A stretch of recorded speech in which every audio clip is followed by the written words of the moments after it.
Welcome back, Bulldogs. It's been a while, but I'm back with our new anchor, Monique Anderson. Thank you, Monique, for the introduction. Remember when the Russians came to our school and then we had to record and interview them on their tour? Oh, surprisingly, I wasn't here that day, but we can turn it over to Patrick Williams so he can give us a brief visual of what it looked like. On Monday, November 5th, Russian journalists and Russian professors took the time to come to Senn High School and learn more about our programs and the different diversities in Senn High School. I took my time to interview Dmitry on his pros and cons of what he learned in the presentation with Ms. Beck. I also took the time to interview Professor Grigory on his pros and cons and the differences of programs we offer here at Senn and the difference of the programs they offer there in Russia at his university he teaches at. Let's take a look.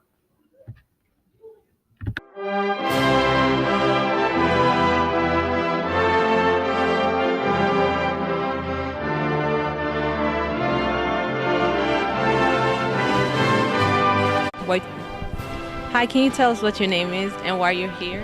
Hi, my name is Evgenia, and I'm here with a group of Russian professionals. The program is called Open World, and we come here to learn about American federalism. And here's my fellow colleague, Grigory. Nice to meet you. So, what have you learned about Senn so far? Well, it's only our first day here, so we're here to learn about American federalism, about how the American government works on all levels. We're starting here in Chicago and then going on to Washington, D.C., and we're trying to learn about all systems, NGOs, high schools, government, all aspects of American society, basically. So are you journalists, basically? Like you're trying to dig up some stuff? Most of the people in our group are actually journalists. They work for major news organizations and news outlets and printed publications. I happen to work for a big media company back in Russia, but I'm not a journalist. I'm an interpreter and translator. Thank you so much. Country. Thank you. And I hope that based on this educational cooperation, we can achieve much more altogether in science, in culture, in economy, and maybe in politics, but of course it will take time. Just right now, I would say that I see only classes and what we could see. Of course, it was quite brief, but very intense and very informative presentation. Great question. So has anyone seen the TV show Boss? Okay, so Boss is very Hollywood. And very much like Al Capone. People think of Chicago, they think of Al Capone, a gangster. Chicago has had a bad reputation for corruption for many, many years. So there have been a lot of aldermen who have gone to jail for taking bribes or doing illegal things. I have 3 children. And a beautiful wife. I like to sleep at night with a clear conscience, so I'm not one of those people. My heart is in the community. Thank you for joining us. We have a few things to share with you today. First, I'd like to introduce some of our students. And so we have a nice mix of our local ambassadors, so students who often lead tours, as well as some of our Russian-speaking students as well. So I'm going to let them introduce themselves and tell you briefly what year they are in school and what you like best about Senn. Does that work? Okay, all right, go ahead, take it away. Hi everyone, my name is Dorma Gill. I am a sophomore at Senn High School. And the thing I love about Senn is, well, I really love their gym because I'm more of a sporty person, so it's like a lot of space for me to play. I really love playing volleyball, so yeah. Hello?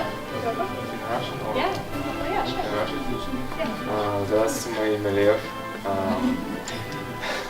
Я учусь в этой школе 2 месяца. Это мой первый год в американской школе и в Senn. Я могу сказать, что мне нравится эта школа. И спасибо вам, что вы пришли сегодня к нам сюда. Finally got to know the truth. Yeah.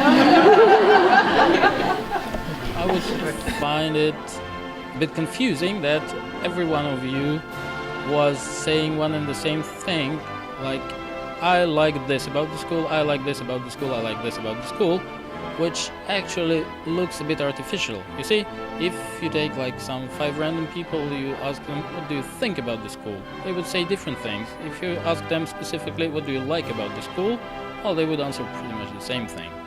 And so, for me, it lacked just a bit. It's not a critics. You see, a lot of great things were told.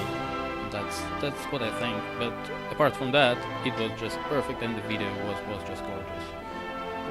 Story I think I've ever done was the Panama Papers, and we got as a team like 300 persons, but we got Pulitzer for that, and that was a huge thing, both for me as a person, a huge like team effort, just a brilliant one, and that's why it was the biggest story for me. To experience our local election, our run, Mr. Galligan, together with the other civic teachers, came up with a plan to host a debate in their classes. And not only did they host this amazing event, they also gave students the opportunity to learn more about democracy.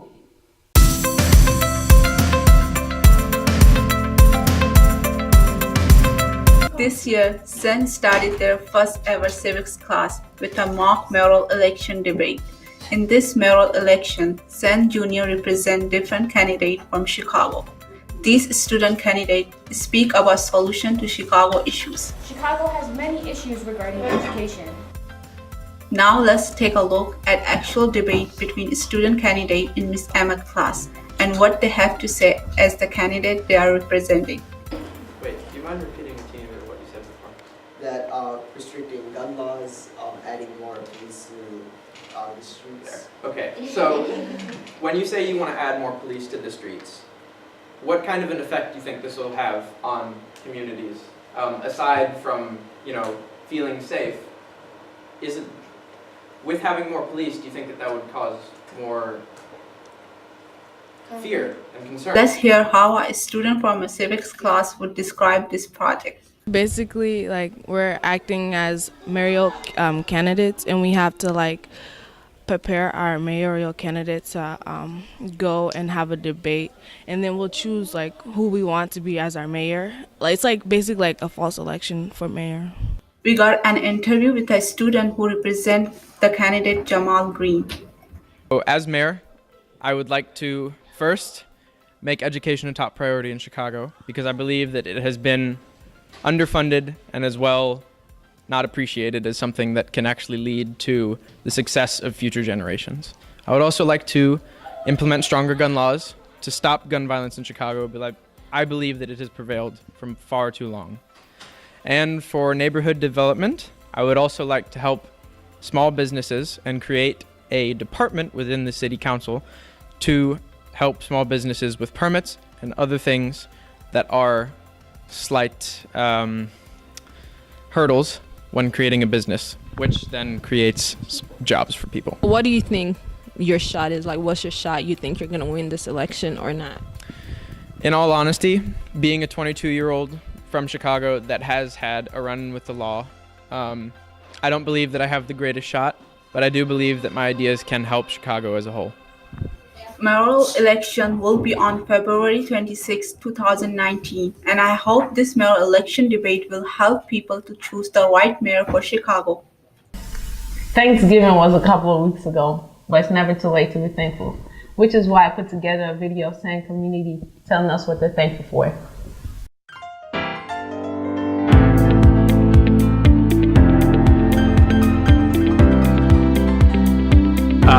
Mr. Adams here, by the way, for those of you who don't know my name. And what I'm thankful for is I'm thankful that I'm starting to get to know some students, more staff members. We've got college admissions are going to start rolling in. And then also in my personal life, I'm going to have a baby at the end of January. So that's a really big thing for me. Children, my job, and the fact that I get to retire in 2 years. I'm thankful for peace because I am living a happy, easygoing life. Kids are healthy, I am healthy in my everyday life. The work I put in to get my money to buy my shoes. In Chicago because of stuff it has to offer. I'm not originally from here, and I really am thankful that I get to experience it with my family and my children. Thankful All the for art. my coach for basketball. Also my teachers, my counselor, my band counselor. Thankful for my education. I'm thankful for my major ed team because now I can feel like I'm a part of something, and also I feel like I made a change. To be alive and have people that love and care for me. I'm thankful to have home, food, and things like that. Clothes on my back. Thankful to be here at such a wonderful school. For my mom, and my brother, and God, most importantly. Because it's like the dreams made for everybody. Makes me think better about life. I was thankful to work at Senn High School with a group of diverse kids that come from a lot of different backgrounds. More so in my personal life, I'm thankful for family and friends gathering during the holiday season. I think time is something that's very valuable and that we all should appreciate. I'm thankful for my girlfriend and my teachers, especially for them helping me out with life and school. I'm thankful for making it to C17 on November 1st. Thankful for baseball. I'm thankful for theater. And I'm thankful for money. Everybody needs more of that. Good health, good job. For my two cats, especially my one cat, Princess, because I love her so much. My boyfriend, my family, and food. I can eat everything. My girlfriend, and the people that are with me and support me.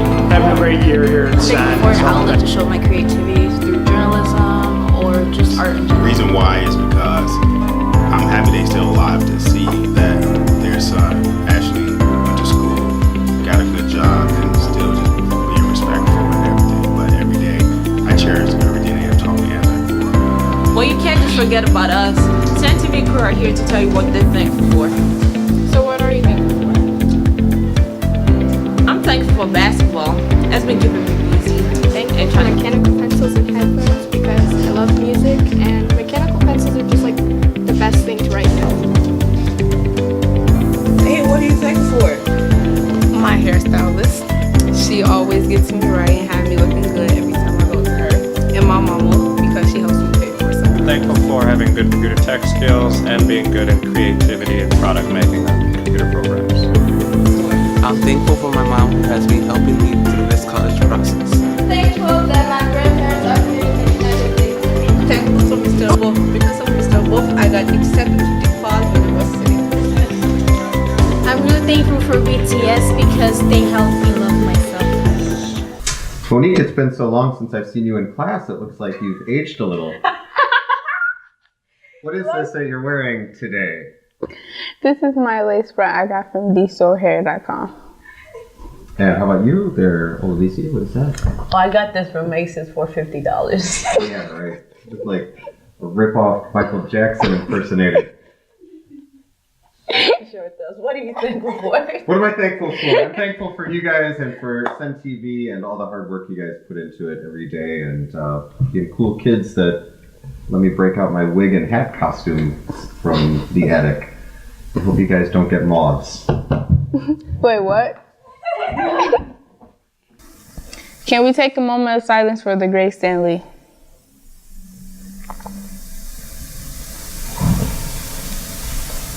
Yes, he was gone but never forgotten. Marvel movies won't be the same without him. Wait, don't we have a video of Stan Lee in action? Oh yeah, let's check out this short clip from The Amazing Spider-Man.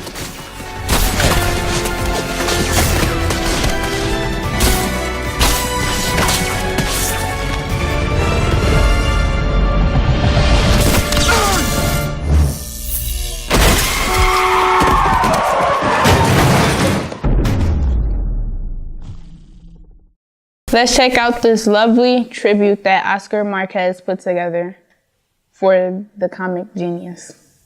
Comic book icon Stan Lee died on November 12th. The creator of Spider-Man, The Hulk, Iron Man, and the Fantastic Four, among others. Lee was a giant in the world of superheroes and villains. Terry Gann owns Third Coast Comics at 6443 North Sheridan in Rogers Park. He talked to us about why Lee was so important. We got the news that like Stan Lee had passed away, and for a lot of people this was like a huge kind of a moment. It's like a shift.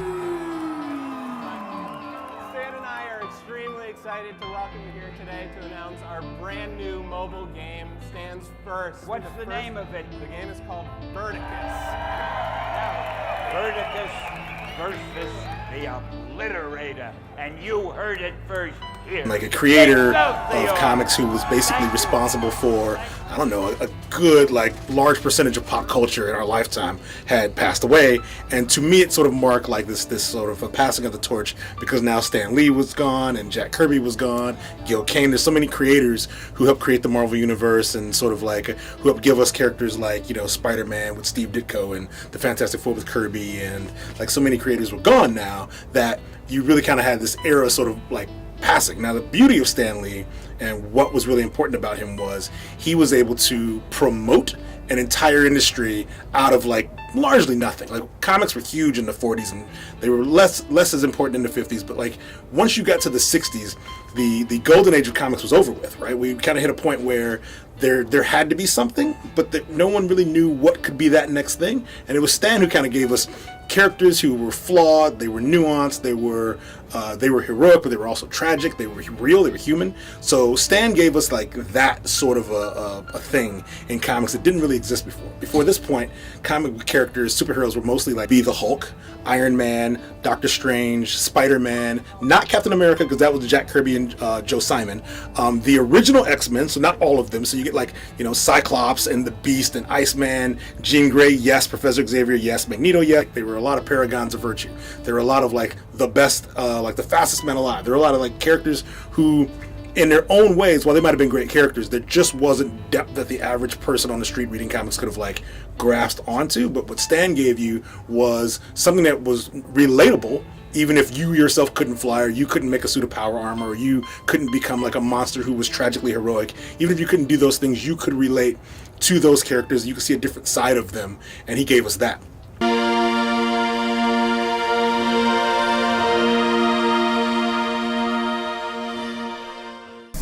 That was truly touching. Moving on before I start to cry. So what's this caravan about? So basically, it's immigrants moving from Central America through Mexico to try to get to the United States border. Wouldn't it be better if we just let our current event anchors explain? Take it away, ladies. There are hundreds of migrants headed to the U.S.-Mexico border attempting to seek asylum. The President of the United States is actively trying to stop them and has even sent troops to the border. There are many conflicting opinions around the country about this entire situation. Let's see what Senn High School students think about it. Should we welcome immigrants from the Central America to the United States?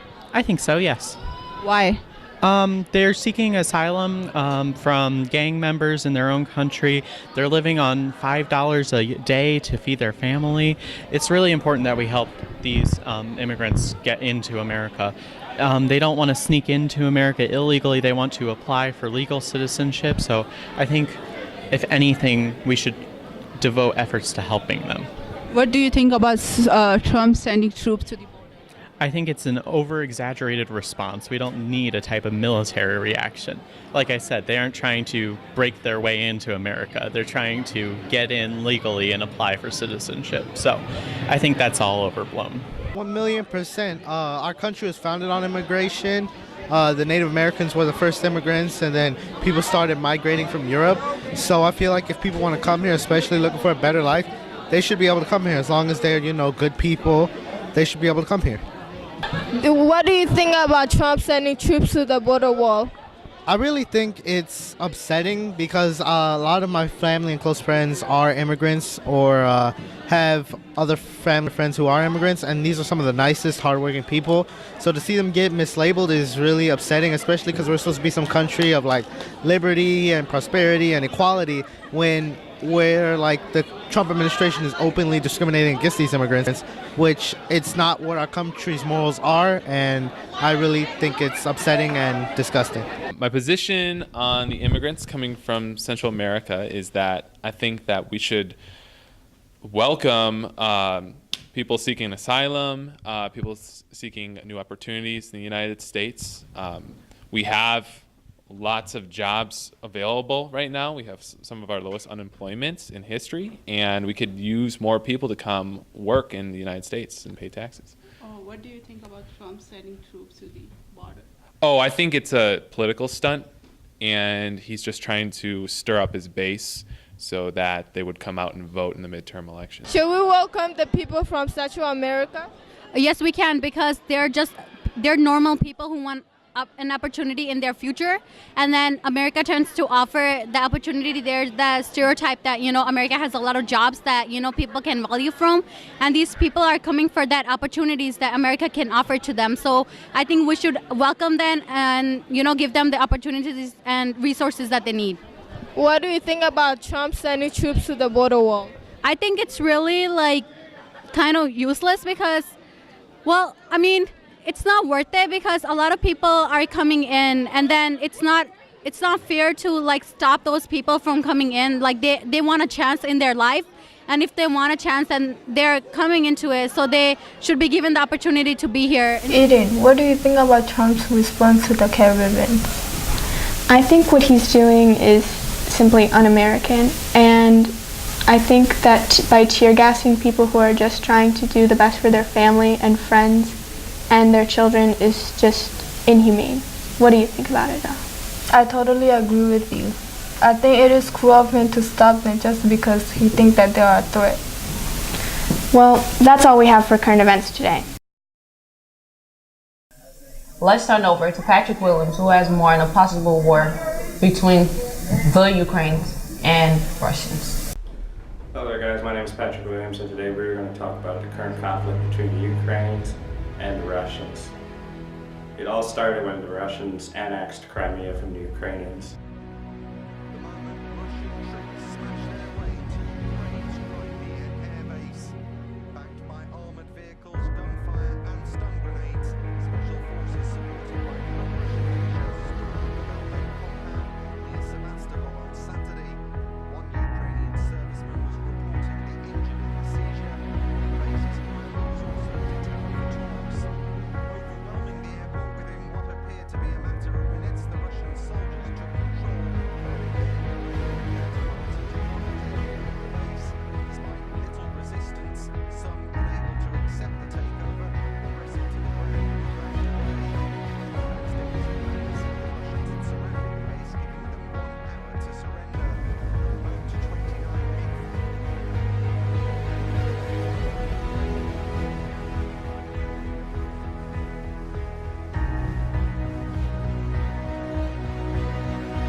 Just last week on a Thanksgiving weekend we were all enjoying, the Russians shot at Ukrainian sailors, a few of their boats, here in the ocean.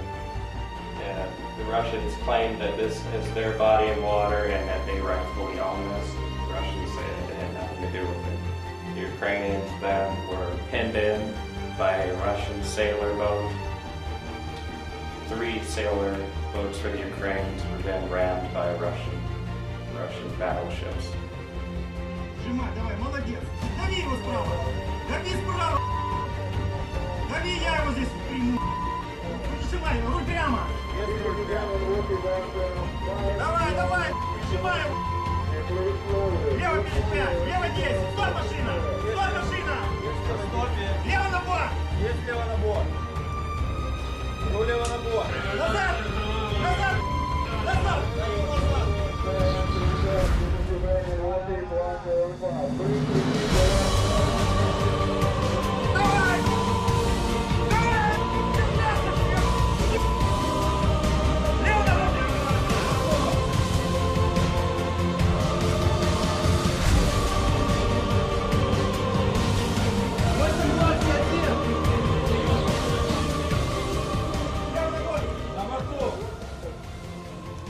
And now Ukraine has declared martial law in order to determine safety and security from the Russian Spetsnaz soldiers.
And that's all we have for you for this episode.